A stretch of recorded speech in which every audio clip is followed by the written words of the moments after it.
Jadi perkembangan bahasa anak adalah proses berkembangnya kemampuan dalam memahami dan menggunakan bahasa sebagai alat komunikasi. Nah, bahasa membantu anak itu mengekspresikan diri, berinteraksi dengan orang lain, serta memahami lingkungan sekitarnya. Kembangan ini dimulai sejak bayi dan terus berkembang selama masa kanak-kanak. Wah, berarti perkembangan bahasa itu prosesnya panjang ya? Terus kan? Dan bukan dibandingin sama negara? Iya. Oh gitu. Berarti bahasa itu bukan cuma soal ngomong aja berarti ya? Bukan ngomong aja, tapi juga bagaimana anak itu memahami informasi dan menandakan isi pikirannya lagi ya? Ya, betul sekali. Makanya perkembangan bahasa menjadi salah satu aspek penting dalam perkembangan sebuah anak. Setuju banget. Kalau kemampuan bahasa anak keberkembangan baik, anak juga bakal lebih mudah belajar dan berinteraksi dengan orang lain berarti ya. Nah, kita langsung masuk lanjut ke segmen kedua. Kita bahas bahasa anak itu dari linguistik. Nah, sekarang kita bahas tahapan perkembangan bahasanya. Tahapan pertama itu seperti apa yang menurut Kak Abel? Boleh dijelasin? Tahap pertama itu disebut pre-linguistik, yaitu pada usia 0 sampai 12 bulan. Pada tahap ini bayi mulai merespon suara atau mengeluarkan bunyi seperti tangisan, kemahan, dan tawa. Walaupun belum bisa mengucapkan kata-kata, bayi mulai belajar mendengar pendengaran atau meniru suara orang dewasa. Wih, menarik banget ya Kak. Ternyata sebelum bisa ngomong aja, bayi itu udah belajar dalam bahasa-bahasa yang didengarnya dari sekitarnya ya. Jadi proses belajar bahasa ternyata emang sudah dari bayi ya. Ya. Oke, langsung aja ke tahap konfirmasi. Nah, kalau tahap keduanya ini menurut Kak Mas Irman gimana? Boleh ya?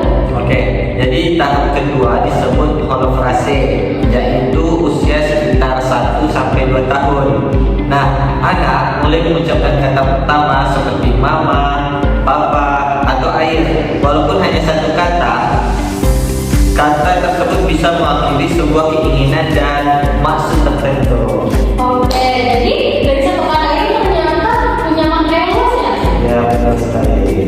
Misalnya anak bilang mama, bisa berarti memanggil ibunya atau meminta sesuatu kepada ibunya itu ya.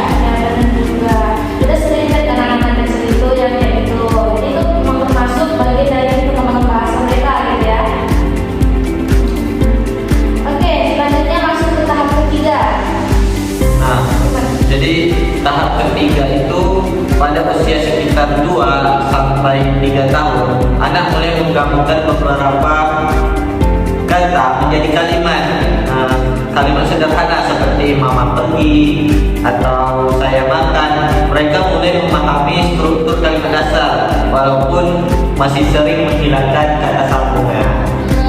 Jadi bagaimana tuh perkembangan bahasa anak saat usia prasekolah? Boleh dong dijelasin Kak Abel? Pada usia 3 sampai 6 tahun, anak mulai menggunakan kalimat yang lebih panjang dan kompleks. Mereka mulai memakai kata hubung seperti dan atau seperti bertanya, serta melalui pemahaman aturan tata bahasa yang lebih baik. Oke, pantas aja ya di usia anak sekarang itu sering banget nanya kenapa, terus nanya ini kenapa, itu banyak banget ya. Itu ternyata bagian dari perkembangan bahasa mereka ya. Nah, ini yang berbeda dengan usia anak SD itu gimana?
yaitu perkembangan otak dan sistem saraf anak yang mendukung kemampuan berbahasa.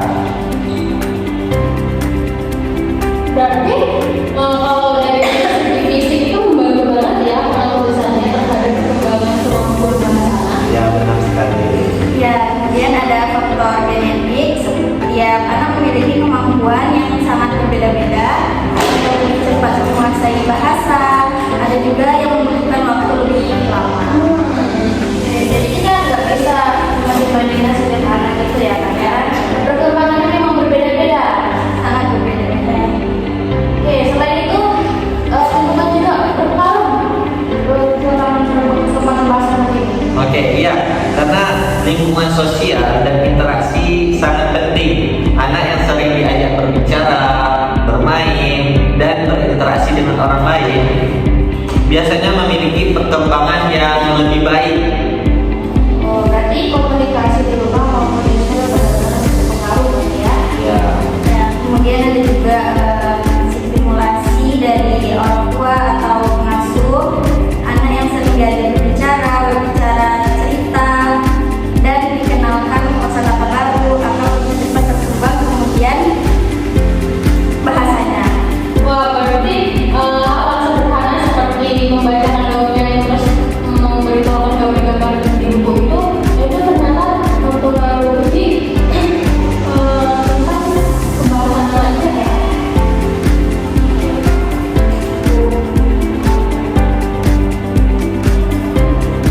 Oke, sebagai calon guru SD, tentunya kita juga perlu tahu nih bagaimana peran guru dalam mengembangkan bahasa anak. Boleh dong Mas Herman dijelaskan? Oke, seperti ada faktor-faktornya dalam psikologi itu gimana? oke. Jadi faktor di dalam psikologis dan emosional itu, anak yang merasa aman dan nyaman cenderung lebih percaya diri dalam berkomunikasi. Berarti suasana yang nyaman juga penting supaya anak berani bicara gitu ya. Nah, itu dia. Terakhir juga ada pendidikan formal di sekolah. Anak belajar berbicara, membaca atau menulis, sekaligus memperkaya kosakata dan memahami tata bahasa yang lebih kompleks. Berarti semua pada guna pengembangan bahasa. Oke, jadi menurut Mas Firman sebagai calon guru nih, ya kan? Bagaimana sih peran guru dalam mengembangkan keterampilan berbahasa anak? Jadi peran guru itu sangat penting. Nah, guru harus menciptakan lingkungan belajar yang komunikatif agar anak itu berani berbicara dan menyampaikan pendapatnya. Sepakat sih saya juga. Anak pasti lebih dewasa kan. Maksudnya anak itu lebih percaya diri karena gurunya juga mendukung suasana di dalam pembelajaran itu. Ya nggak? Benar apa nggak? Setuju? Guru juga dapat mengajak anak untuk berdiskusi, bertanya jawab, serta memberikan respon positif ketika anak berbicara. Jadi kan kami belajar ya, si satu juga aktif gitu. Oke, selain itu metode pembelajaran juga harus menarik. Nah, itu seperti apa Mas Firman? Nah, itu betul. Guru bisa menggunakan metode bercerita, bermain peran, membaca bersama, diskusi kelompok, maupun kegiatan menulis sesuai tingkat perkembangan anak. Wah, metode seperti itu pasti bikin anak lebih semangat belajar ya. Ya, ada juga media visual seperti bergambar, video, atau alat peraga juga sangat membantu anak memahami makna yang kita belajarin itu. Iya sih, apalagi anak-anak lebih suka tertarik dengan gambar-gambar yang warna ini lucu gitu ya, meningkatkan tadi kemauannya dalam belajar.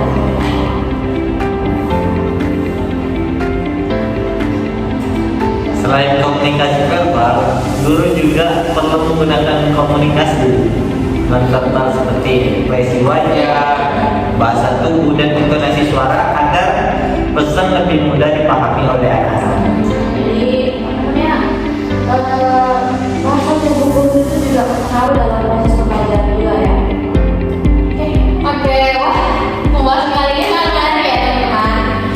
Kita ini sudah belajar bahwa perkembangan bahasa anak itu